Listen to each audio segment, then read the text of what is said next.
The gunshot split the morning air like thunder, sending Josephine Mitchell scrambling behind the water trough as dust kicked up where she'd been standing just moments before. The year was 1875, and Willow Creek, Wyoming territory, was supposed to be her fresh start, not her final resting place. "I reckon that's enough target practice for today, boys," a deep voice called out, followed by raucous laughter. "Looks like we scared the barren widow." Josephine's face burned with humiliation as she peeked over the edge of the trough. 3 men on horseback stood at the end of the street, their rifles still smoking. She recognized them immediately, the Harrington brothers, whose family owned half the businesses in town. They'd taken to tormenting her since she'd arrived 3 months ago. Empty arms make for quick feet. The youngest brother shouted, spurring more laughter. Josephine straightened her spine and stepped out from her hiding place, brushing dust from her simple blue dress. At 26, she'd endured far worse than the taunts of overgrown children. She'd survived the loss of her husband to typhoid, the whispers about her inability to bear children during their 5 years of marriage, and the long journey from Ohio to this unforgiving territory. "If your aim was as sharp as your tongue, Thomas Harrington, you might actually hit something you were aiming for," she called back, surprising herself with her boldness. The men's laughter died instantly, replaced by dangerous scowls. "You'd best watch yourself, woman," the eldest Harrington warned. "Folks round here don't take kindly to sharp-tongued widows with nothing to offer." They rode off, leaving Josephine standing alone in the street, her market basket clutched tightly in trembling hands. It wasn't the first time she'd faced such cruelty over her childlessness, but it cut deeper each time. She continued toward Callahan's general store with her head high, despite the sting of tears threatening to spill. The bell above the door jingled cheerfully as she entered, a stark contrast to her mood. "Morning, Mrs. Mitchell." Mr. Callahan's voice carried from behind the counter where he was stacking tins of coffee. "What can I help you with today?" "Just the usual, Mr. Callahan. Flour, sugar, coffee if you've got it fresh." While the shopkeeper gathered her items, Josephine wandered the aisles, mentally counting the coins in her purse.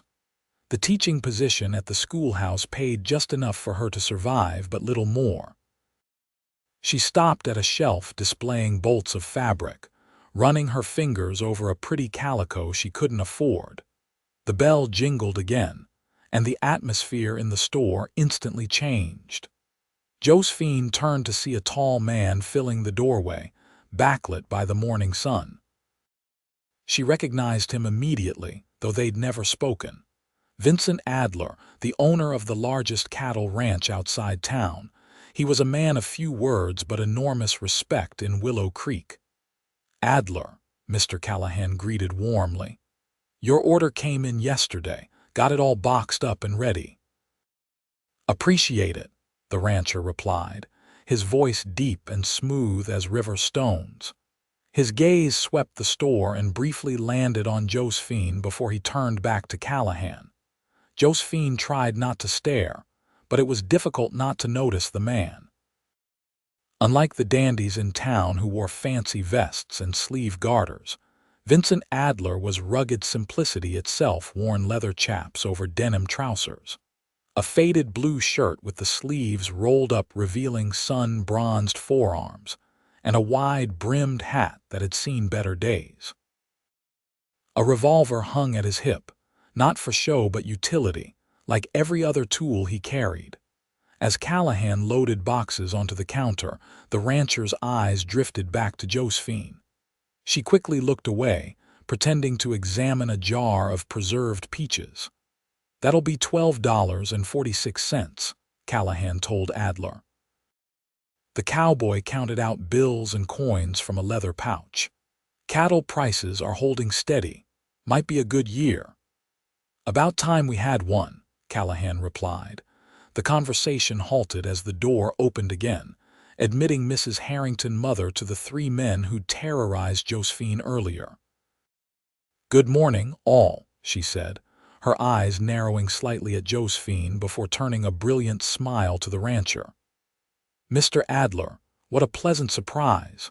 I was just telling my Beatrice what a fine figure you cut at the Founders' Day dance, even if you didn't actually dance." Vincent nodded politely but said nothing. Mrs. Harrington continued undeterred. "Speaking of Beatrice, she's preparing the most wonderful dinner this Sunday after church. We'd be honored if you'd join us." Josephine pretended not to listen as she approached the counter with her meager selections. "That's kind, madam," Vincent replied, "but I've got cattle to move before the week's end." Mrs. Harrington's smile tightened. Another time, perhaps, Beatrice would be so disappointed to miss an opportunity to show off her cooking skills. "A man like yourself needs a proper wife, not just ranch hands and solitude." Vincent gathered his purchases without responding. As he turned to leave, his gaze again met Josephine's. Something passed between them, recognition, perhaps, of two people more comfortable with solitude than social niceties. "Mrs. Mitchell," Callahan said, drawing her attention back. "That'll be 86 cents. Josephine counted out coins carefully. It was more than she'd hoped to spend, but necessities couldn't be avoided. "I heard about the incident with the Harrington boys this morning," Callahan said quietly. "Don't let them bother you. They're just boys being boys." Josephine finished with more bitterness than she intended. "Forgive me, Mr. Callahan, but firing weapons at a person isn't boyish mischief." Mrs. Harrington, who had been pretending to examine bolts of fabric nearby, sniffed loudly. "Perhaps if you weren't so peculiar, Mrs. Mitchell, people might be kinder. A woman your age, living alone, no children. It's not natural."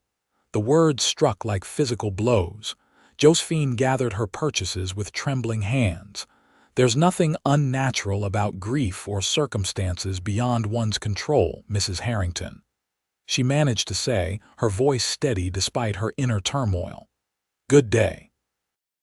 She hurried from the store, nearly colliding with Vincent Adler, who was loading his supplies into a wagon outside. He steadied her with a hand on her elbow, and she was struck by how gentle his touch was for such a large man. "Sorry," she murmured, stepping back quickly. "No harm done," he replied, his eyes lingering on her face. "You all right, madam?" The simple question, asked with what seemed like genuine concern, nearly undid her. "Perfectly fine, thank you, Mr. Adler, just in a hurry."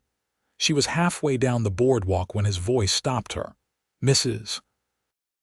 Mitchell?" Josephine turned, surprised he knew her name.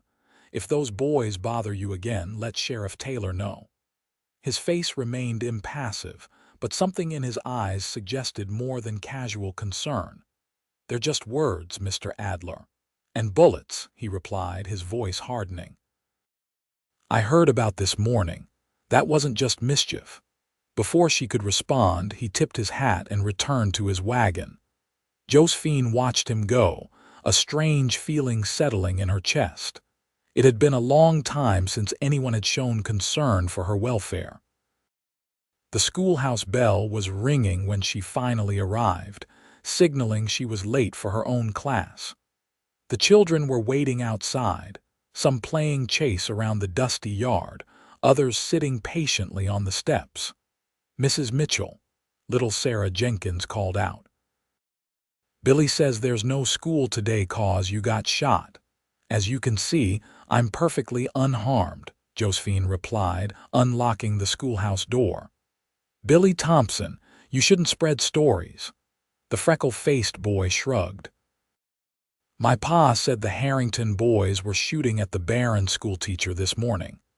Josephine froze, the key still in the lock. The children fell silent, aware something significant had happened. "Inside, everyone," she said finally, pushing the door open. "We have arithmetic and geography to cover before lunch." The day passed in a blur of lessons and children's voices, but Josephine couldn't shake the morning's events from her mind. The word barren echoed with each heartbeat. It wasn't the first time she'd heard it, whispered behind hands or, like today, thrown directly at her. But it never hurt any less.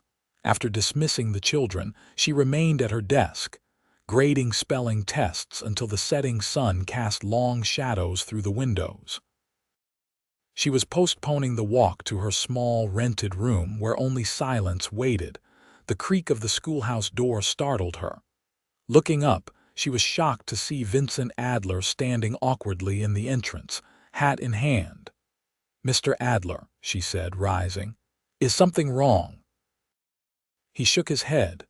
"No, madam, it's getting dark. Thought you might want an escort home." Josephine blinked in surprise. "That's very kind, but I've walked home alone many times, usually without the Harrington boys looking for trouble," he pointed out. "They were drinking at the saloon when I passed." Concern flickered through her. The Harringtons were unpleasant sober. She had no desire to encounter them drunk. "In that case, I'd appreciate the company." She gathered her things quickly, suddenly eager to be safely home. Vincent waited patiently, his large frame seeming almost too big for the schoolhouse with its small desks and chairs. Outside, the evening air had cooled considerably. Vincent offered his arm, and after a moment's hesitation, Josephine took it. They walked in silence for several minutes, the only sounds their boots on the packed dirt and distant piano music from the saloon. "You teach all the grades?" he finally asked. "Yes, 1st through 8th.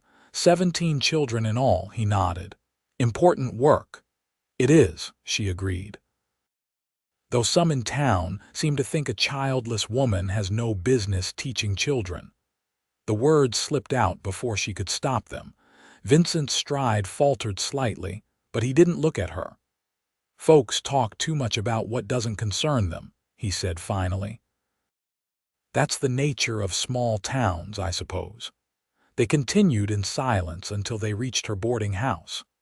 Light spilled from the front windows, and the smell of Mrs. Peterson's cooking wafted out beef stew tonight from the aroma. "Thank you for the escort, Mr. Adler," Josephine said, releasing his arm. He nodded, replacing his hat. "Mrs. Mitchell." He hesitated, then added, "The Harringtons don't speak for everyone in Willow Creek." With that cryptic statement, he turned and walked away, his long strides carrying him quickly into the gathering darkness. Josephine watched until he disappeared, puzzled by his words and his unexpected kindness. Inside, Mrs. Peterson was setting the table for the evening meal. The elderly widow had opened her home to boarders after her husband's death and currently hosted Josephine and Mr. Finch, the bank clerk. "You're late, dear," Mrs. Peterson observed. "And was that Vincent Adler I saw walking you home?" News traveled fast in Willow Creek. "He was concerned about the Harrington brothers," Josephine explained, hanging her shawl. "Apparently they're celebrating at the saloon tonight." Mrs. Peterson sniffed disapprovingly. "Those boys need a firm hand. Their mother spoiled them rotten after their father passed." She gave Josephine a curious look. "But Vincent Adler escorting you home, that's something unexpected. He barely speaks 2 words to anyone." "It was simply a neighborly gesture," Josephine insisted, helping set out bowls for the stew. "Nothing more. If you say so, dear Mrs." Peterson didn't look convinced. But a man like Adler doesn't do anything without purpose. The conversation shifted to other topics as Mr. Finch joined them, but Josephine's thoughts kept drifting back to Vincent Adler. Why had he gone out of his way to see her safely home? And what had he meant about the Harringtons not speaking for everyone later? In her small room under the eaves, Josephine sat by the window watching stars appear over the distant mountains. She wondered what life was like at the Adler Ranch, miles outside of town. Lonely, perhaps, but peaceful too. No whispers following you down the street. No pitying glances from mothers with children in tow. She thought about Vincent's weathered face, the quiet dignity in his bearing. There was sadness in his eyes, she realized. A familiar sadness that spoke of loss and resignation. Perhaps they weren't so different after all. The following morning dawned crisp and clear. Josephine arrived at the schoolhouse early to prepare the day's lessons. She was arranging books on the shelf when a knock at the door interrupted her. "Come in," she called, expecting one of her students. Instead, Vincent Adler stepped inside, looking even more out of place in the daylight than he had the previous evening. He held his hat in one hand and a cloth-wrapped bundle in the other. "Mr. Adler," she said, surprised. "Good morning, Mrs. Mitchell." He cleared his throat. "My housekeeper sent this for the children." He extended the bundle. Josephine took it, catching the scent of fresh baked goods as she did. "How thoughtful. Please thank her for me." "Actually, I baked them," he said, a slight flush creeping up his neck. "Apple turnovers. Thought the kids might enjoy them with their lunch." Josephine stared at him, trying to reconcile the image of this rugged cowboy baking pastries. "You bake?" The corner of his mouth twitched. "A man living alone needs some skills beyond shooting and roping." "Well, thank you. The children will be delighted." She unwrapped the bundle to find a dozen golden brown turnovers still warm. "These look wonderful," he shrugged, seeming embarrassed by the praise. "Just something I learned from my mother." Before she could respond, the sound of approaching children reached them. Vincent tensed, clearly not wanting an audience. "I should go," he said, backing toward the door. "Just wanted to drop those by." "Mr. Adler," she called as he reached for the doorknob. "Would you like to stay? Perhaps tell the children about ranching life. They're studying Wyoming geography this week." He looked startled by the invitation. "I'm not much for public speaking, Mrs. Mitchell. Neither were most of my students when they first arrived," she said with a smile, "but they've improved considerably with practice." For a moment, she thought he might accept, but then the first students burst through the door, stopping short at the sight of the tall rancher. "Another time, perhaps," Vincent said, nodding politely to the children before slipping past them. The children immediately peppered Josephine with questions about the cowboy, and she explained he had brought them a special treat for lunch. This news was met with cheers and excited speculation about what it might be. As Josephine watched Vincent through the window, mounting his horse and riding away, she wondered at his unexpected gesture. In the 3 months she'd lived in Willow Creek, she'd heard his name mentioned often, usually with respect, occasionally with fear, but she'd never heard anyone describe Vincent Adler as generous or thoughtful. Yet here he was, bringing homemade pastries to schoolchildren he didn't know. The turnovers were a tremendous hit with the students, who declared Mr. Adler must be the best baker in Wyoming territory. Josephine set aside 1 turnover to enjoy herself after school, savoring each bite as she graded assignments. The flaky pastry and sweet tart filling spoke of skill and patience qualities she hadn't expected in a man whose life was devoted to hard physical labor. The next few days passed without incident. The Harrington brothers seemed to be avoiding her, for which Josephine was grateful. She spotted Vincent in town once, loading supplies at the feed store, but he merely tipped his hat to her from a distance on Friday afternoon. As Josephine was dismissing her students for the weekend, Sheriff Taylor appeared at the schoolhouse door. "Mrs. Mitchell," he said, removing his hat. "Got a moment?" The children scattered quickly, sensing adult business that didn't concern them. Josephine invited the sheriff inside, her stomach knotting with apprehension. "Is something wrong, Sheriff?" "Not exactly wrong," he said, turning his hat in his hands. "But there was an incident last night involving the Harrington boys. They were making some threats about you at the saloon. Ugly talk." Josephine sank into her chair. What sort of threats? The sheriff looked uncomfortable. Nothing specific. Just drunk talk about teaching the barren schoolteacher a lesson. The familiar word still had power to wound her. Josephine pressed a hand to her stomach involuntarily. I see. Vincent Adler was there, the sheriff continued. Told them if any harm came to you, he'd hold them personally responsible. He shook his head admiringly. Never seen those boys shut up so fast. Adler doesn't make threats lightly. Josephine's breath caught. He defended me. More than that. He made it clear you're under his protection. Sheriff Taylor smiled slightly. The Harringtons own a lot of businesses in town, but Adler owns twice as much land and employs half the men come roundup time. Nobody's looking to cross him. Protection. The word echoed in Josephine's mind. She hadn't been protected by anyone since her husband died. The feeling was both comforting and unsettling.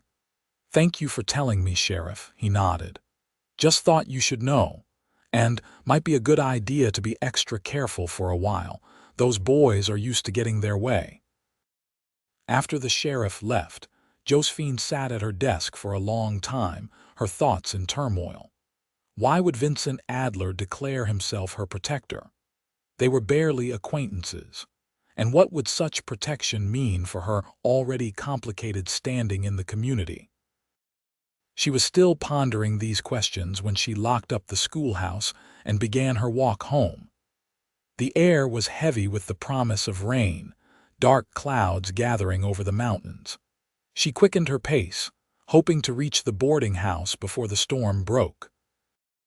She was passing the alleyway beside the mercantile when rough hands grabbed her from behind, dragging her into the shadows. A hand clamped over her mouth, stifling her scream. Not so high and mighty now, are you? Thomas Harrington's voice hissed in her ear. The stench of whiskey enveloped her. Think you can embarrass us and hide behind Adler's name? His brother James appeared before her, his face twisted with malice. We run this town, not some cattle baron who lives in the hills. Josephine struggled against Thomas's grip, her heart pounding with terror. When he removed his hand to reach for her collar, she screamed as loudly as she could. James slapped her hard across the face, snapping her head back. Shut up, you barren witch. Let her go. The command cut through the alley like a knife. Vincent Adler stood at the entrance, his face in shadow, one hand resting on his holstered gun. This isn't your concern, Adler, Thomas said, though his grip on Josephine loosened slightly. I'm making it my concern. Vincent stepped forward. Release her, now. Something in his voice, a deadly calm, made the Harrington brothers hesitate. Thomas finally shoved Josephine away, causing her to stumble against a stack of crates. She's not worth the trouble anyway, he sneered. Nothing but an empty vessel. Vincent moved so quickly Josephine barely saw it happen. One moment he was several feet away, the next he had Thomas pinned against the wall, forearm pressed to his throat. Apologize to the lady, Vincent said, his voice terrifyingly soft. Thomas struggled, his face reddening. Go to hell. Vincent applied more pressure. Apologize, or I'll make sure everyone knows how easily you folded when faced with a real man instead of a woman walking home alone. James made a move toward them, but Vincent's free hand dropped to his gun. Don't, was all he said, not even looking at the younger brother.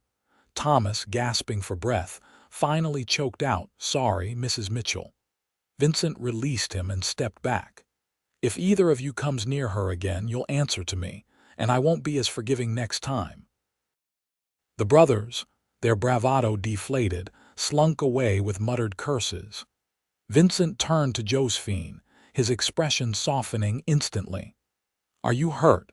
He asked, taking a step toward her, then stopping as if afraid of frightening her. Josephine touched her cheek where James had struck her. It stung, but she shook her head. Just startled, and a bit shaken. Let me walk you home. It wasn't a question, but there was gentleness in his tone that belied his earlier ferocity. They walked in silence, the first heavy raindrops beginning to fall as they reached Mrs. Peterson's house. On the porch, sheltered from the rain now coming down in earnest, Josephine turned to him. "Thank you," she said simply. "I don't know what would have happened if you hadn't come along." Vincent's jaw tightened. "They won't bother you again. Why did you help me?" The question had been burning in her mind for days. "We barely know each other." He looked away, out at the rain. "I know what it's like to be an outsider in a place like this, to be judged for things beyond your control." The words resonated deeply with Josephine. "Sheriff Taylor said you told the Harringtons I'm under your protection." Vincent met her eyes then, and the intensity in his gaze made her breath catch. "You are?" "Why?" she pressed. "What am I to you?" For a long moment he said nothing. Then, softly, "Someone who deserves better than she's gotten." Before she could respond, he tipped his hat and stepped off the porch into the pouring rain. Josephine watched him go, her emotions in turmoil. There was something about Vincent Adler that called to her, a recognition of shared pain, perhaps, or simply the unexpected kindness beneath his rugged exterior. That night, she dreamed of strong hands and gentle eyes, of safety and understanding. She woke with tears on her cheeks, mourning losses she'd thought long reconciled and yearning for things she'd convinced herself she could live without. The next day was Saturday, and with no school to teach, Josephine found herself at loose ends. Her face bore a slight bruise where James had struck her, and she wasn't eager to face the town's curious stares and inevitable questions. Instead, she borrowed Mrs. Peterson's old mare and rode out of town, ostensibly to gather wildflowers for pressing a hobby she'd enjoyed in Ohio. In truth, she needed space to think, away from prying eyes and wagging tongues. She rode north along the river, drinking in the beauty of Wyoming in late spring. The landscape here was so different from her Ohio home, wilder, more expansive, with a fierce beauty that sometimes took her breath away. After about an hour, she came upon a meadow dotted with blue and yellow wildflowers. She dismounted, tethered the mare where she could graze, and began collecting blossoms for her press. She was so absorbed in her task that she didn't hear the approaching rider until he was nearly upon her. Looking up, she was startled to see Vincent Adler on his big bay gelding, watching her with an unreadable expression. "Mr. Adler," she said, rising quickly and brushing dirt from her skirt. "This isn't your land, is it? I didn't mean to trespass." "It is my land," he replied, dismounting. "But you're welcome on it." Embarrassment heated her cheeks. "I'm sorry, I didn't realize I'd ridden so far." He shook his head dismissively. "No harm done." His eyes moved to her cheek, where the bruise was visible despite the light dusting of powder she'd applied. "How are you feeling today?" "I'm fine, truly," she assured him. "Thanks to you." He studied her for a moment, then gestured to her basket. "Collecting flowers for pressing," she explained. "I make greeting cards and bookmarks with them." "My mother did that," he said, surprise and something like approval in his voice. "She had books full of pressed flowers." "Had?" Josephine asked gently. "She passed 10 years ago." His expression remained neutral, but grief flickered in his eyes. "Tuberculosis." "I'm sorry for your loss," he nodded acknowledgement. "Your husband, typhoid, I heard." "Yes, 3 years ago." It still hurt to think about Jonathan's final days, how quickly the disease had ravaged him. "We'd been married 5 years. Vincent seemed to be weighing his next words carefully. "And you never had children." The question would have seemed intrusive from anyone else, but something in his manner, not pity or judgment, just quiet understanding, made it bearable.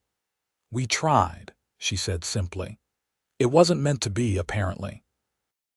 He was silent for a moment, then said, "People can be cruel about things they don't understand, or things that make them uncomfortable," she agreed. A woman without children challenges the natural order, according to some. And a man who chooses solitude over society does the same, he added. Their eyes met, and Josephine felt a curious connection, two outsiders finding unexpected common ground. "My ranch is just over that ridge," Vincent said suddenly. "Would you like to see it?" The invitation surprised her. "I wouldn't want to impose." "You wouldn't be." He gestured to her basket. "And I have some roses in my mother's garden that might press well." Curiosity and something else, a flutter of anticipation, decided her. "I'd like that, thank you." They mounted their horses and rode side by side over the ridge. As they crested it, Josephine gasped at the view below. A sprawling ranch spread across the valley, a large two-story house. Barns, corrals, bunkhouses, and beyond them, rolling pastures where cattle grazed. "It's beautiful," she said. Vincent's gaze swept over his domain with quiet pride. "My father started with nothing but a claim stake and 20 head of cattle. Built everything you see." They rode down to the ranch house, where Vincent helped her dismount. Up close, the house was impressive, painted white with a wide porch wrapping around 3 sides. Flower beds bordered the porch, carefully tended and bursting with early summer blooms. "You weren't exaggerating about the roses," Josephine said, admiring the bushes laden with pink and white blossoms. "My mother's pride and joy," Vincent explained, leading her up the porch steps. "I kept them going after she passed. Seemed wrong to let them die." Inside, the house was unexpectedly welcoming. Polished wood floors, comfortable-looking furniture, bookshelves filled with volumes, and landscape paintings on the walls. Not at all the sparse bachelor quarters Josephine had imagined. "Your home is lovely," she said sincerely. "Thank you." Vincent seemed pleased by her approval. "Would you like some coffee or tea?" "Tea would be wonderful if it's not too much trouble." "No trouble." He gestured to a chair by the window. "Make yourself comfortable. I'll be right back." Left alone, Josephine examined the living room more closely. Photographs in silver frames adorned the mantel, an older couple she assumed were Vincent's parents. A younger Vincent in uniform, Confederate or Union, she couldn't tell from the faded image, and one of a woman holding a baby. Vincent returned with a tea tray, setting it on the table between them. "My housekeeper, Mrs. Gunderson, comes in 3 times a week," he explained, pouring tea into delicate china cups that seemed at odds with his large, calloused hands. "She left yesterday, but there's always tea and coffee ready." "You live here alone?" Josephine asked, accepting the cup he offered. "Except for the ranch hands in the bunkhouse," he confirmed. "My foreman, Hank, has been with us since I was a boy. He runs most of the day-to-day operations now. It's a lot of house for one person." Something shadowed his expression. "It wasn't always just me." Josephine's eyes drifted to the photograph of the woman and baby. Vincent followed her gaze.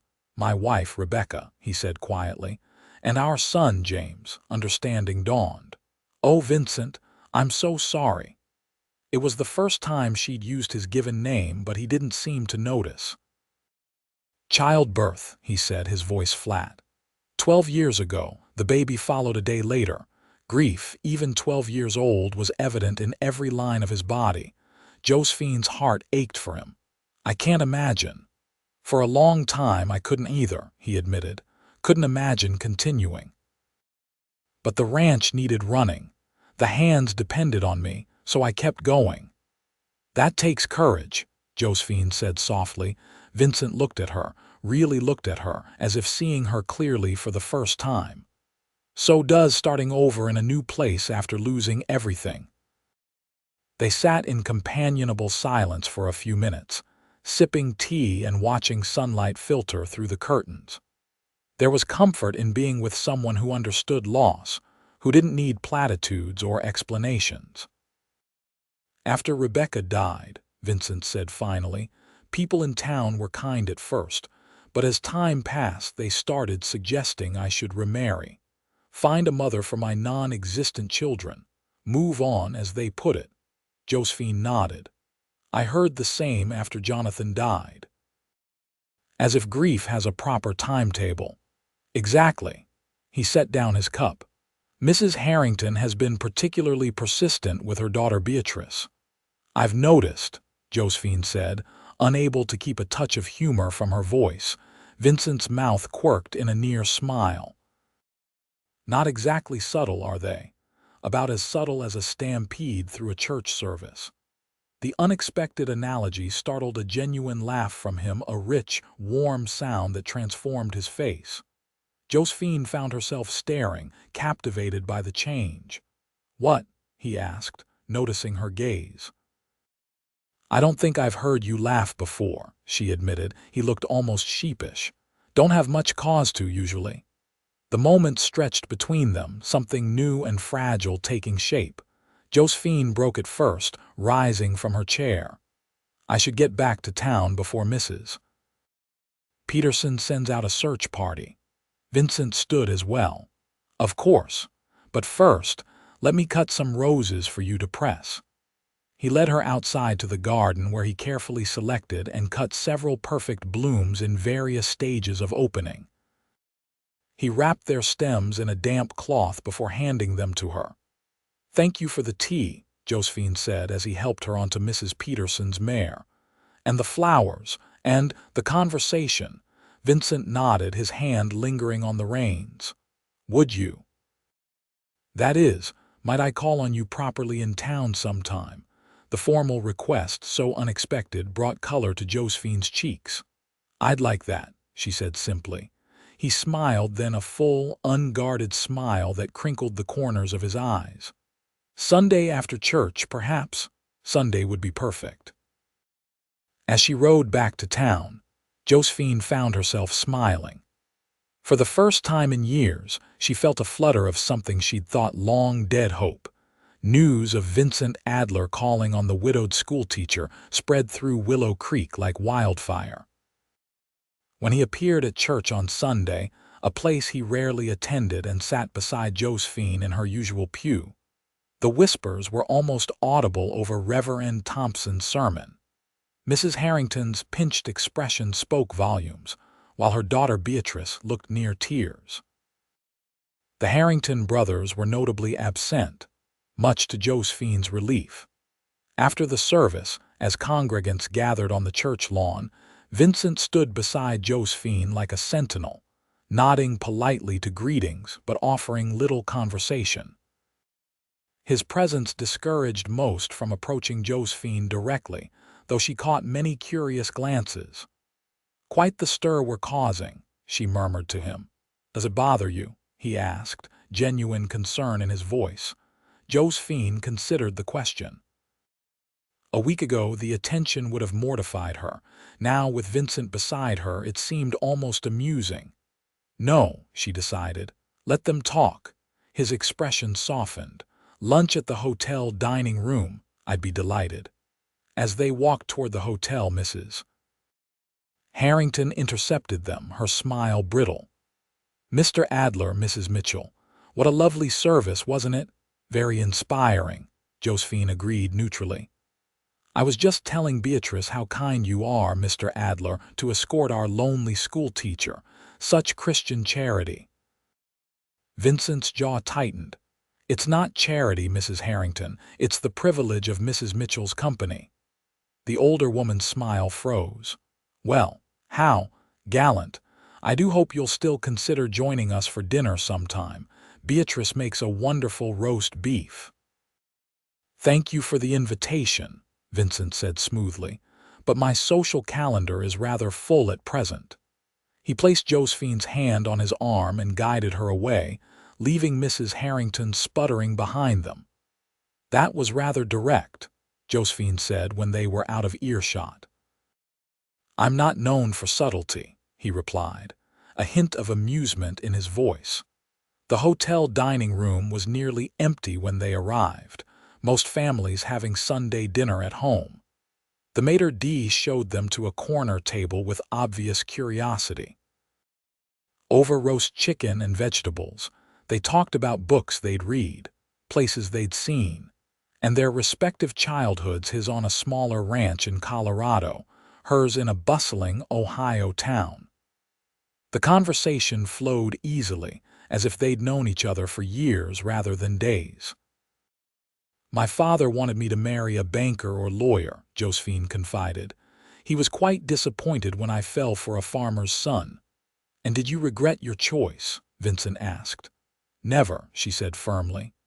"Jonathan was kind and hardworking. We were happy despite—" Her voice trailed off. "Despite not having children," Vincent finished gently. Josephine nodded. "It was harder for him than for me, I think. He came from a large family, expected to have many children of his own. Did he blame you?" The question was careful but direct.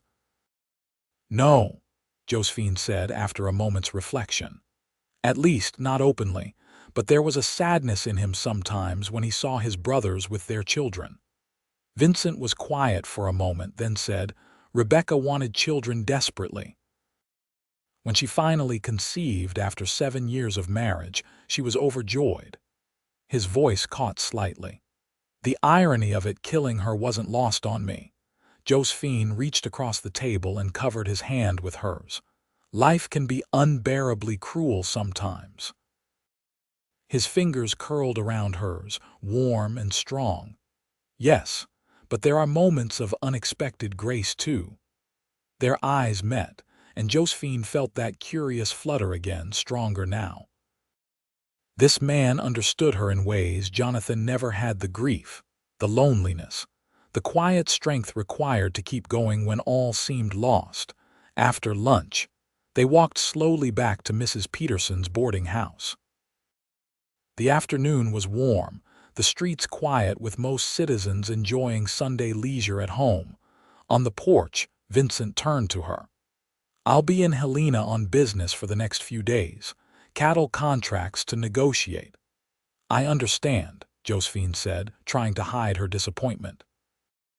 "But I'd like to call on you again when I return," he continued. "Perhaps you might join me for dinner at the ranch on Saturday." The invitation surprised and pleased her. "I'd enjoy that very much." Vincent smiled, the expression still a rare and wonderful thing on his normally serious face. "Until Saturday, then." He tipped his hat and departed, leaving Josephine with a lightness in her heart she hadn't felt in years. The week crawled by.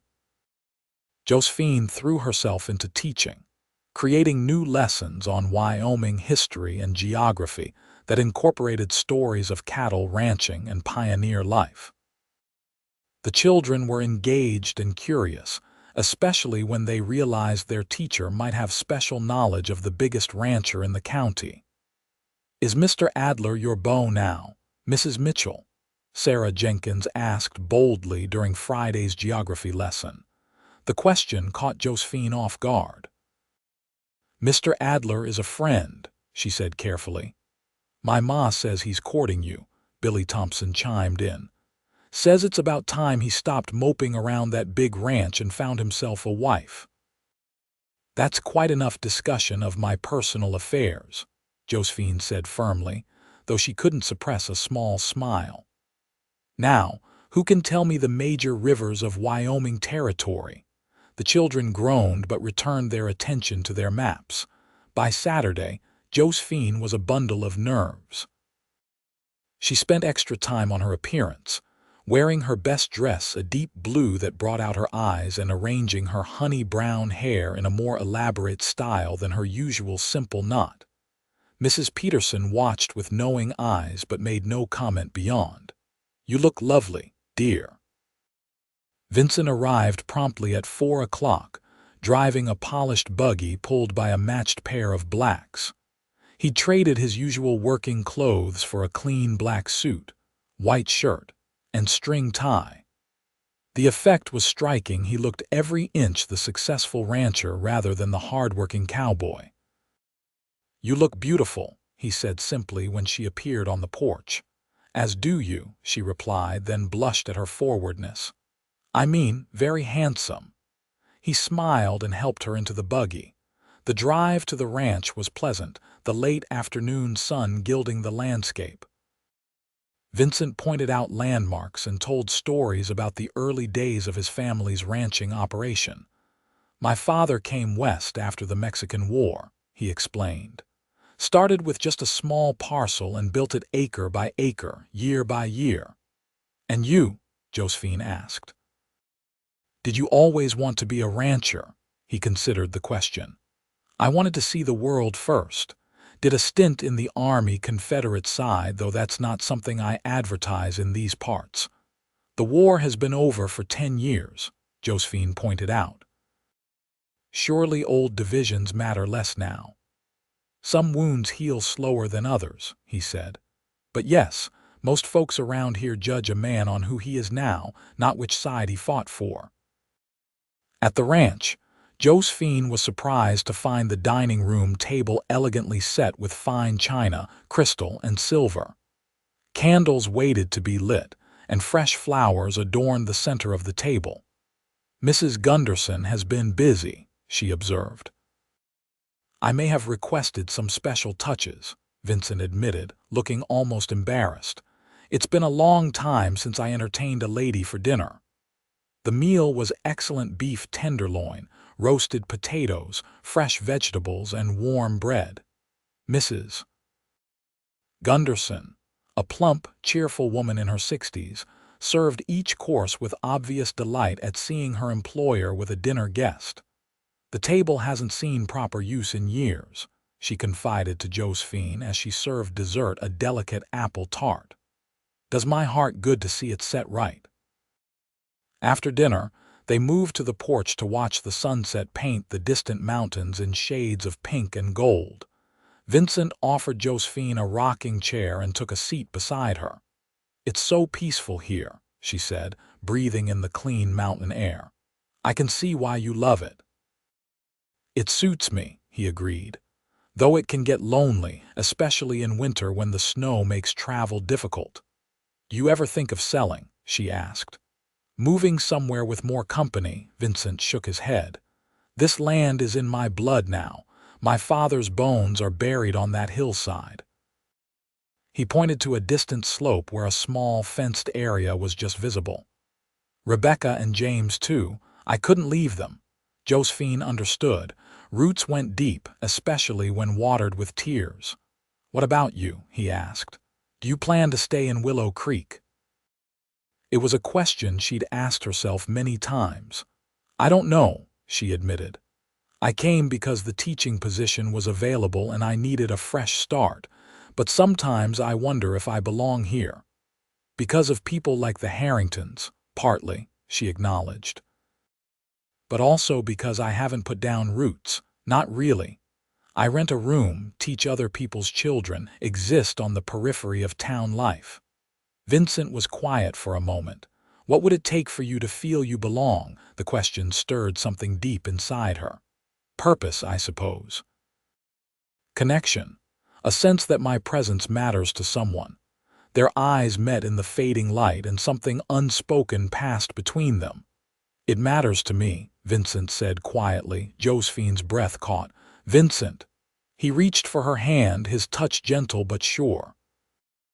"I know we've known each other only a short time, and I'm not a man given to hasty decisions or impulsive actions. But there's something between us, a recognition, perhaps. Two souls who understand each other's scars." "Yes," she whispered, because it was true. From their first real conversation, she'd felt it, that quiet understanding that needed no explanation. "I don't want to rush you," he continued, "or presume too much. But I'd like to continue calling on you, Josephine, to see where this might lead." Joy bloomed in her chest, bright and unexpected. "I'd like that very much." The weeks that followed were the happiest Josephine had known since before Jonathan's illness. Vincent called on her regularly, taking her for drives in the countryside, escorting her to church, bringing small gifts, books he thought she might enjoy, wildflowers he'd picked himself, once a beautiful shawl he'd purchased in Helena. The town's reaction was mixed. Some, like Mrs. Peterson and Sheriff Taylor, seemed genuinely pleased. Others, particularly the Harrington family, were openly disapproving. The Harrington brothers avoided Josephine entirely, crossing the street when they saw her coming, a development she welcomed wholeheartedly. As summer progressed toward fall, Josephine found herself falling deeply in love with Vincent Adler. It wasn't the wild, passionate love she'd felt for Jonathan in her youth, but something steadier and more profound, a love built on mutual respect, shared experiences, and the quiet joy of finding someone who truly saw and accepted her. On a golden September evening, Vincent invited her to a special dinner at the ranch. "Wear something nice," was his only instruction. Josephine chose her best dress, a sage green silk she'd saved from her previous life, rarely worn but cherished for its beauty. Mrs. Peterson helped her with her hair, arranging it in an elegant coiffure with small white flowers tucked among the curls. "You look like a bride," the older woman observed, then quickly added, "Not that I'm suggesting anything, of course." But the seed was planted, and as Vincent drove her to the ranch in his buggy, Josephine couldn't help wondering if tonight might indeed be special in that way. They had spoken of feelings, of connection, of future possibilities, but neither had directly mentioned marriage. At the ranch, Josephine was surprised to find the house transformed. Lanterns hung from the porch eaves, casting a warm glow over the yard. Inside, candles illuminated every room, and the dining table was set even more elegantly than before, with Vincent's best china and crystal. "What's the occasion?" she asked, genuinely curious. "Do I need one to celebrate having you in my life?" he replied, but there was something in his expression, a mixture of nervousness and anticipation, that suggested more. During dinner, Vincent seemed distracted, answering her questions about ranch business with uncharacteristic brevity. After dessert, he suggested a walk in the garden. The night was perfect, warm, with a gentle breeze that carried the scent of late-blooming roses. Stars crowded the sky, and a full moon bathed the landscape in silver light. Vincent led her to a bench beside his mother's rose garden. They sat in companionable silence for a few minutes, listening to the nighttime sounds of the ranch, distant lowing of cattle, the occasional whinny from the stable, the soft hooting of an owl. "Josephine," Vincent finally said, turning to face her, "there's something I've been wanting to ask you." Her heart quickened. "Yes," he took her hands in his expression serious but tender. "These past months with you have been the happiest I've known in years, perhaps the happiest of my life." "Mine too," she said softly. "I never expected to find love again after Rebecca," he continued. "Thought that part of my life was over, that I'd live out my days alone on this ranch with only memories for company." Josephine squeezed his hands encouragingly. "But then you came into my life," he said, his voice rough with emotion, "with your quiet strength and your kind heart. And suddenly, I could imagine a future again, one filled with joy and companionship." He released her hands and reached into his pocket, withdrawing a small velvet box. Josephine's breath caught as he opened it to reveal a delicate gold ring set with a perfect pearl surrounded by tiny diamonds. "This was my mother's," Vincent explained. "My father gave it to her when he asked her to follow him west into an uncertain future." He slid from the bench onto one knee before her, holding the ring box in his outstretched hand. "Josephine Mitchell, would you do me the honor of becoming my wife? Of making this house a home again and sharing whatever future awaits us?" Tears filled Josephine's eyes, blurring the beautiful ring and the earnest face of the man offering it. "Yes," she whispered, then more strongly, "Yes, Vincent, I would be honored to be your wife." His face transformed with joy as he slipped the ring onto her finger. It fit perfectly, as if always meant to be there. He rose and pulled her to her feet, wrapping her in a gentle embrace.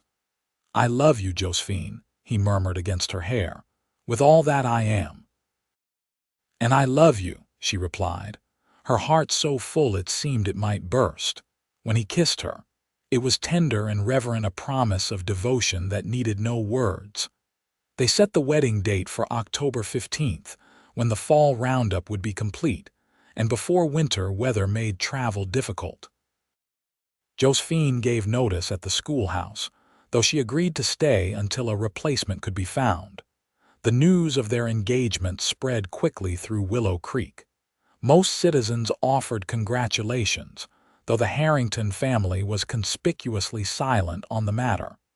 Mrs. Harrington was seen comforting a tearful Beatrice in church the Sunday after the announcement, making sure everyone noticed her daughter's distress. As if Vincent ever gave that girl any encouragement, Mrs. Peterson sniffed when she reported this to Josephine. Some people simply cannot bear to see others happy. Vincent, for his part, ignored the whispers and sidelong glances. His focus was entirely on preparing the ranch house for his bride, and ensuring the upcoming cattle sale would provide a comfortable financial cushion for their first year of marriage.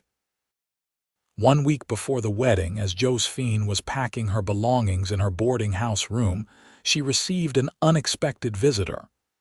Mrs. Harrington appeared at her door, impeccably dressed as always, her face a careful mask of politeness. "Mrs. Mitchell," she said, "might I have a word?" Curious and wary, Josephine invited her in. The older woman perched on the edge of the room's only chair, glancing around at the half-packed crates and trunks. "I'll be direct," Mrs. Harrington said. "I'm concerned about this hasty marriage between you and Vincent Adler." Josephine raised an eyebrow. "I appreciate your concern, Mrs. Harrington, but I assure you it's unnecessary." "Is it?" The older woman's voice sharpened. "Vincent has been alone since Rebecca's death. 12 years is a long time for grief to fester. And it's no secret that your first marriage was incomplete." Heat rushed to Josephine's face. "My first marriage was loving and respectful, Mrs. Harrington. I fail to see how it concerns you in any case." "Vincent needs an heir," Mrs. Harrington pressed. "Someone to inherit the Adler ranch. A barren wife cannot provide that." The cruel word still had power to wound, but Josephine refused to show it. "Vincent and I have discussed children, or the possibility of not having them. It's a private matter between us." "Nothing is truly private in a town like Willow Creek," the older woman said. "People will talk. They'll pity him for choosing a wife who can't fulfill her most basic duty. If that's what some people choose to focus on, it says more about them than about us," Josephine replied evenly. "Now, if you'll excuse me, I have packing to finish." Mrs. Harrington rose, smoothing her skirts. "I only came out of concern for Vincent's future. He's a fine man who deserves a complete family." The implication stung, but Josephine kept her composure. "Thank you for your visit, Mrs. Harrington. I'll see myself out." After the woman left, Josephine sat heavily on her bed, Mrs. Harrington's words echoing in her mind. Doubt crept in, unwelcome but persistent. Did Vincent truly understand what he was getting with her? A woman who might never give him children, who had failed at the one thing society deemed essential for a wife. They had discussed it, of course. Vincent had assured her that children weren't his priority, that having her as his partner was enough. But what if he changed his mind? What if, years from now, he looked at her with regret for what might have been? She was still dwelling on these thoughts when Vincent arrived that evening to take her to dinner. One look at her face, and he knew something was wrong. "What is it?" he asked, taking her hands in his. "You look troubled." Josephine hesitated, then decided honesty was the only path forward. Mrs. Harrington paid me a visit today. Vincent's expression darkened. What did she want? To express her concerns about our marriage. Josephine looked down at their joined hands. Specifically about my inability to give you children. That woman has no right, but does she have a point? Josephine interrupted, finally voicing her deepest fear. Vincent, are you truly prepared for a life without children, for people's pity? For having no one to inherit the ranch you and your father built? He was quiet for a long moment, his thumbs tracing circles on the backs of her hands. When he spoke, his voice was low but firm. Look at me, Josephine. She raised her eyes to his. I spent 12 years alone because I couldn't imagine finding anyone who would understand me, the grief I carry, the life I've built, the man I've become. Then you walked into that general store, and something in me recognized something in you. He squeezed her hands gently. Do you know what I see when I look at you? She shook her head wordlessly. I see a woman of extraordinary courage and compassion. I see someone who has faced loss and heartbreak, but still opens her heart to children who need guidance, to a community that doesn't always appreciate her, to a lonely rancher who'd forgotten how to connect with another soul. His voice roughened with emotion. I see the woman I love. The woman who already holds my whole world in her hands. Tears spilled down Josephine's cheeks. But what about children, an heir? If we're blessed with a child somehow, I'll be grateful, he said. But Josephine, listen to me, your arms are not empty. They hold me. They hold the future we'll build together. They hold enough love to fill any void. He pulled her into an embrace, and she went willingly, burying her face against his chest. I love you, she whispered. So much it frightens me sometimes. I know, he murmured against her hair. I feel the same way. But we're stronger together than apart. Don't let Eliza Harrington or anyone else make you doubt that. And she didn't, not when the Harrington family boycotted their wedding ceremony, not when she overheard whispers about such a waste and poor Vincent, not even when Mrs. Gunderson inadvertently hurt her by preparing a nursery, just in case. Their wedding day dawned clear and cool. The aspens turned to gold against the evergreen backdrop of the mountains. They married in the small church in Willow Creek, with Reverend Thompson officiating and most of the town in attendance. Josephine wore a simple cream silk dress with lace at the collar and cuffs, and carried a bouquet of late roses from Vincent's mother's garden. I, Vincent, take thee, Josephine, to be my lawfully wedded wife, he said, his voice steady and sure. To have and to hold from this day forward, for better, for worse, for richer, for poorer, in sickness and in health, to love and to cherish, till death do us part. When it was her turn, Josephine's voice trembled slightly with emotion, but her words were equally certain. The gold band Vincent placed on her finger gleamed alongside her pearl engagement ring as they were pronounced husband and wife. The reception was held at the ranch, where tables had been set up on the lawn and lanterns hung from trees. The ranch hands, scrubbed and uncomfortable in their Sunday best, watched in fascination as their boss danced with his new bride to music provided by a fiddler and piano player brought in from Helena. As the sun began to set, casting long shadows across the yard, Vincent drew Josephine aside. Happy Mrs. Adler, the new name still sent a thrill through her. Completely, Mr. Adler, he kissed her then, not caring who was watching. Let's send our guests home, he murmured against her lips. I'm ready to begin our life together, just the two of us. And so they did, standing arm in arm on the porch as wagons and buggies departed down the long drive. When the last guests disappeared over the ridge, Vincent swept Josephine into his arms and carried her across the threshold of their home. Welcome home, wife, he said, setting her gently on her feet in the entryway. Home, she repeated, savoring the word. For the first time since Jonathan's death, perhaps even before she truly felt she belonged somewhere, with someone. That night, as they lay tangled in the sheets of the large four-poster bed that was now theirs, Vincent traced the curve of her cheek with gentle fingers. "No regrets?" he asked softly. Josephine shook her head. "None. You?" "Only that I wasted so many years alone when I could have been searching for you." She smiled in the darkness. "We found each other when we were meant to." He gathered her closer. "And now we have the rest of our lives together." "The rest of our lives," she echoed, nestling against his chest where she could hear the strong, steady beat of his heart. Winter came early that year, blanketing the ranch in snow by mid-November. Josephine took to ranch life with surprising ease, learning from Mrs.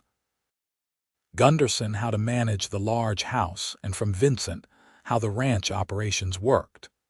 She started a small school for the ranch hands' children, teaching 3 days a week in a corner of the living room. Christmas was a time of simple joy, a tree cut from their own land, decorations fashioned from pine cones and ribbon, gifts exchanged by the fire. Vincent gave Josephine a beautiful leather-bound journal and a set of watercolor paints. She gave him a hand-knitted sweater she'd been working on in secret for weeks, and a pocket watch engraved with their wedding date. "Best Christmas I can remember," Vincent said as they sat before the fire that night, a light snow falling outside the windows. "The first of many," Josephine replied, leaning against his shoulder. As winter deepened, they settled into a comfortable routine. Mornings began with coffee and conversation at the kitchen table, followed by Vincent's departure to check cattle and confer with his foreman while Josephine managed household matters. Evenings were spent reading aloud by the fire, playing chess, or simply talking about their days. It was during one such evening in late January that Josephine first felt unwell. A wave of nausea hit her as she was pouring tea, causing her to set down the pot suddenly. "Are you all right?" Vincent asked, concern etching his features. "Just a little dizzy," she assured him. "It's past now."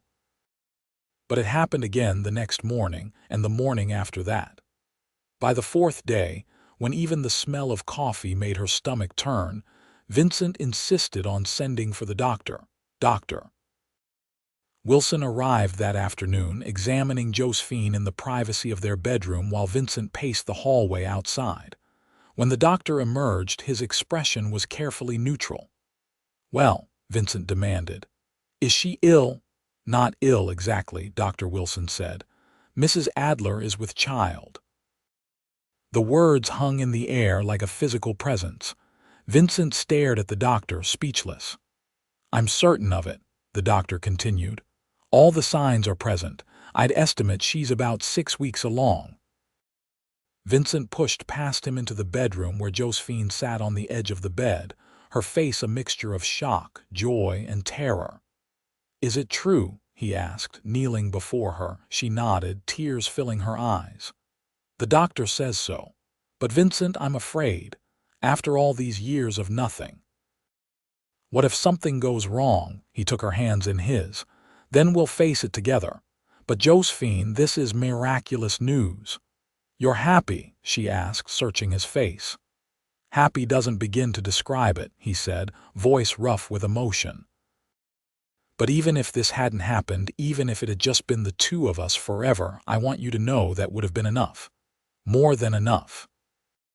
She believed him completely, and that belief carried her through the difficult early months of pregnancy when morning sickness plagued her, and fear lurked at the edges of her joy.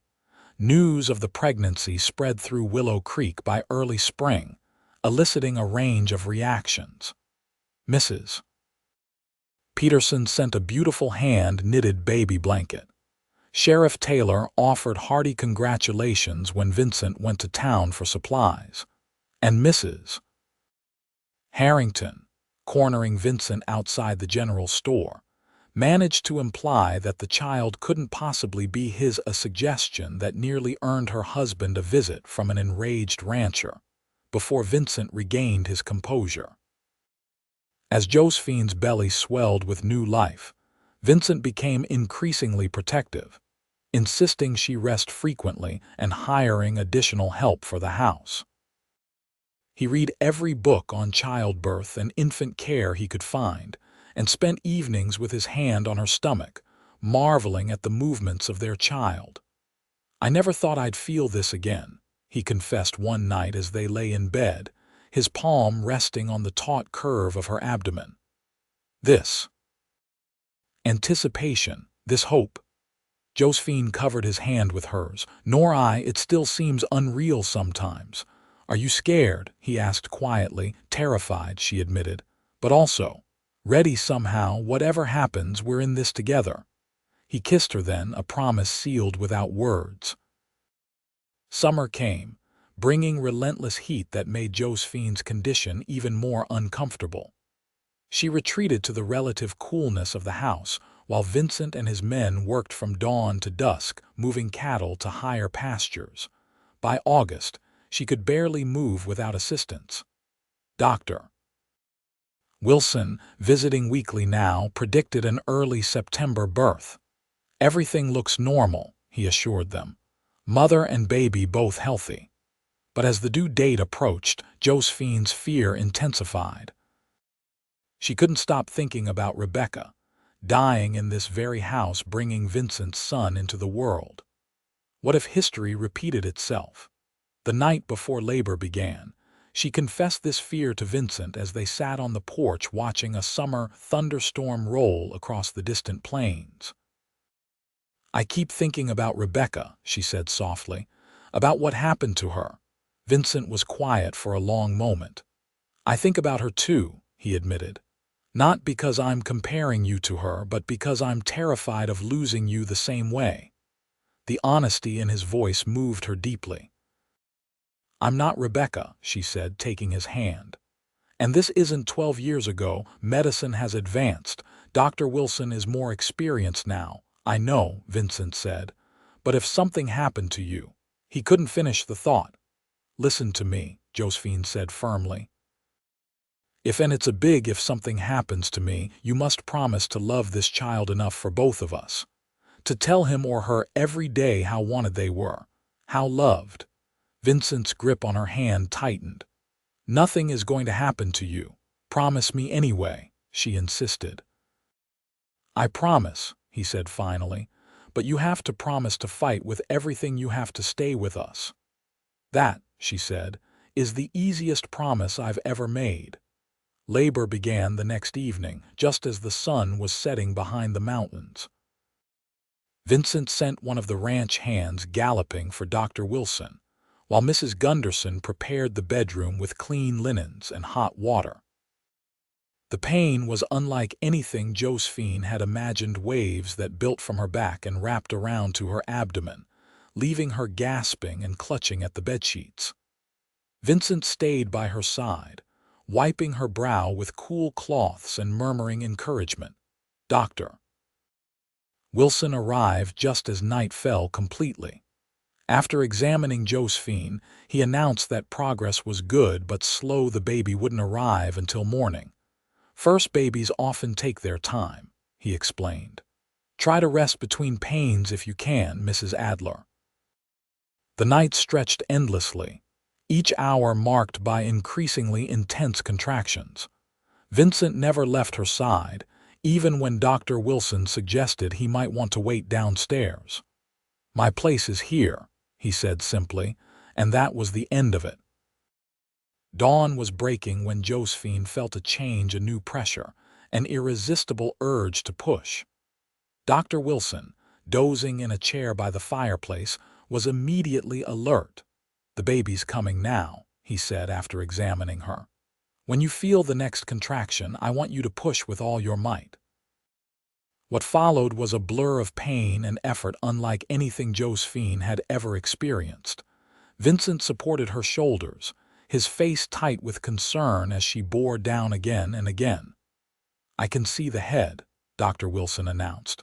"One more big push, Mrs. Adler." Gathering her remaining strength, Josephine pushed with everything she had. There was a moment of searing pain, then sudden release and the most beautiful sound she'd ever heard, the lusty cry of a newborn. "It's a girl," Dr. Wilson said, placing the squalling infant on Josephine's chest. "A healthy baby girl." Josephine stared down at the tiny red face, the shock of dark hair, the perfect miniature fingers. "Hello, little one," she whispered, tears streaming down her face. "We've been waiting for you." She looked up at Vincent, expecting to see joy, and was startled to find him weeping openly. "She's perfect," he managed to say. "You're perfect. I love you both so much." "What will you name her?" Dr. Wilson asked as he completed his work. Josephine and Vincent exchanged a look. They had discussed names but made no final decision, wanting to meet their child first. "Rebecca," Josephine said softly. "Rebecca Rose Adler." Vincent's eyes filled with fresh tears. "Are you sure?" Josephine nodded. "I'm sure. A tribute to your past and the beginning of our future." He leaned down to kiss her, then gently stroked his daughter's cheek with one finger. "Welcome to the world, Rebecca Rose. You are so very loved." The news of Rebecca Rose Adler's birth spread quickly through Willow Creek. Visitors began arriving almost immediately. Mrs. Peterson with her handmade blanket, Sheriff Taylor with a small carved wooden horse for when she's older, and even Reverend Thompson to offer a blessing. Conspicuously absent were the Harringtons, though a stiff note of congratulations arrived by post 3 days after the birth. "Some people can't gracefully admit when they're wrong," Mrs. Peterson sniffed when she saw the card. "As if a baby is something to be right or wrong about," Josephine, cradling Rebecca in the rocking chair by the window, merely smiled. "Their opinion doesn't matter to me anymore," she said truthfully. "Nothing matters except this little miracle and the man who helped create her." As if summoned by her words, Vincent appeared in the doorway, his face softening at the sight of his wife and daughter. These days, he wore his joy openly, the reserved rancher replaced by a man who couldn't stop smiling. "How are my girls today?" he asked, crossing to kiss Josephine's forehead and stroke Rebecca's downy hair. "Perfectly content," Josephine replied. "Though someone seems to think nighttime is for playing, not sleeping," Vincent chuckled. "She comes by it honestly. I've always been a night owl myself." Mrs. Peterson rose to leave. "I'll let you three have some time together. Same time tomorrow, Josephine." Josephine nodded gratefully. The older woman had been visiting daily, helping with household tasks and offering advice on infant care. "Thank you for everything, Mrs. Peterson." After she left, Vincent perched on the arm of the rocking chair.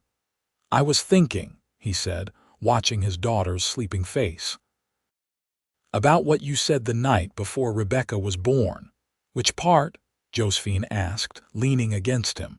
"About my promising to love her enough for both of us if something happened to you."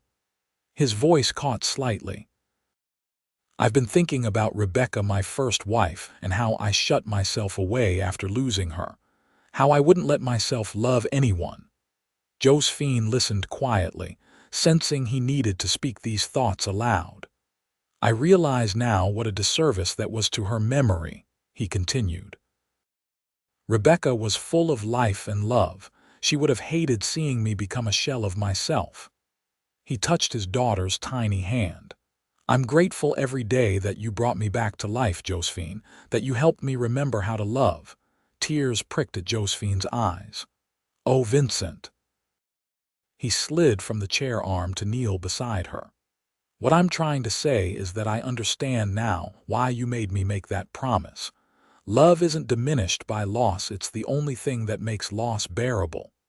Josephine shifted Rebecca to one arm so she could cup Vincent's cheek with her free hand. "You're a good man, Vincent Adler, the best man I've ever known." He turned his head to kiss her palm. I'm the man you helped me become." In that moment, with her husband kneeling beside her and their miracle child sleeping in her arms, Josephine felt a completeness she'd never imagined possible. The path that had led her here through grief and loneliness, through mockery and doubt, suddenly seemed not cruel but necessary, each painful step bringing her closer to this perfect joy. "I love you," she said simply.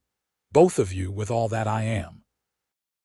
"And we love you," Vincent replied, rising to gather his family into a gentle embrace. "Now and always." As autumn painted the mountains in shades of gold and crimson, Josephine stood on the porch of the ranch house, 2-month-old Rebecca sleeping against her shoulder. The morning air was crisp, carrying the scent of pine and the promise of winter to come. In the distance, she could see Vincent riding toward home, returning from checking on the herd in the north pasture.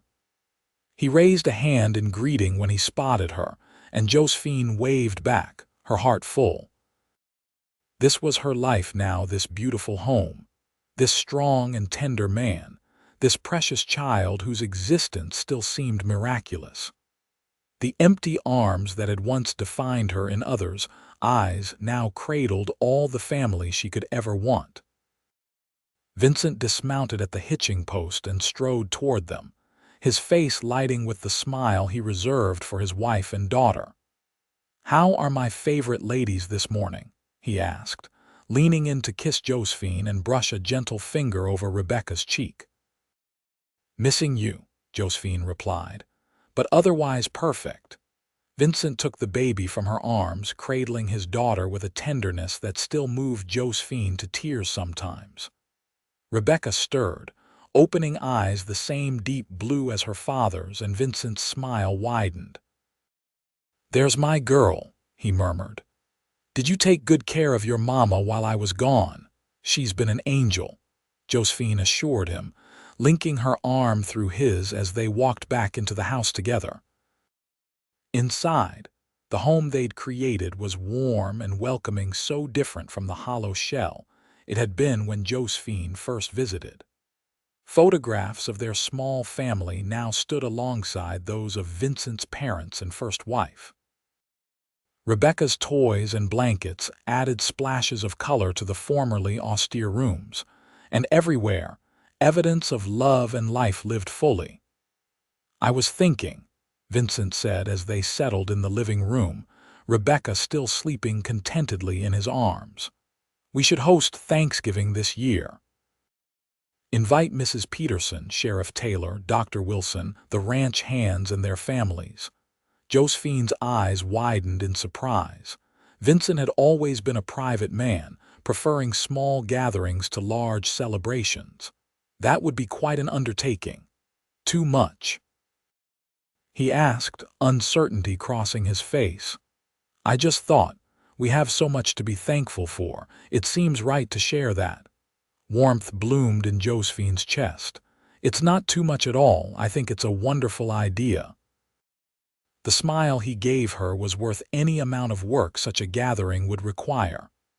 "I want to build traditions for Rebecca," he explained. "Memories of a home filled with laughter and friendship." "We will," Josephine promised, "starting with Thanksgiving." They spent the afternoon planning the feast, making lists of who to invite and what to serve. As the sun began to set, casting long shadows through the windows, Vincent built a fire in the hearth while Josephine nursed Rebecca. Later, with their daughter settled in her cradle beside their bed, they sat together on the porch watching stars appear in the clear mountain sky. "You remember what you said to me that day in town?" Josephine asked, her head resting on Vincent's shoulder. "When I told you about being mocked for my empty arms," Vincent's arm tightened around her. "I said you already held my whole world." "You did," she confirmed. "And it was true even then, though I didn't fully understand it yet." He turned to look at her, firelight from the window gilding his features. "It's still true. You and Rebecca, you're everything to me." Josephine leaned up to kiss him, pouring all her love and gratitude into the gesture. When they parted, she stayed close, forehead resting against his. "Thank you," she whispered. "For what?" "For seeing me. The real me, not just the widow or the childless woman or the schoolteacher, for loving me as I am." Vincent cupped her face in his hands. "Loving you is the easiest thing I've ever done, Josephine Adler, and the best decision I ever made." As they sat together in the gathering darkness, the sounds of their home surrounding them, the crackle of the fire, the soft breathing of their child through the open window, the distant lowing of cattle, Josephine knew with absolute certainty that she had found her place in the world. Not in spite of her past sorrows, but because of them.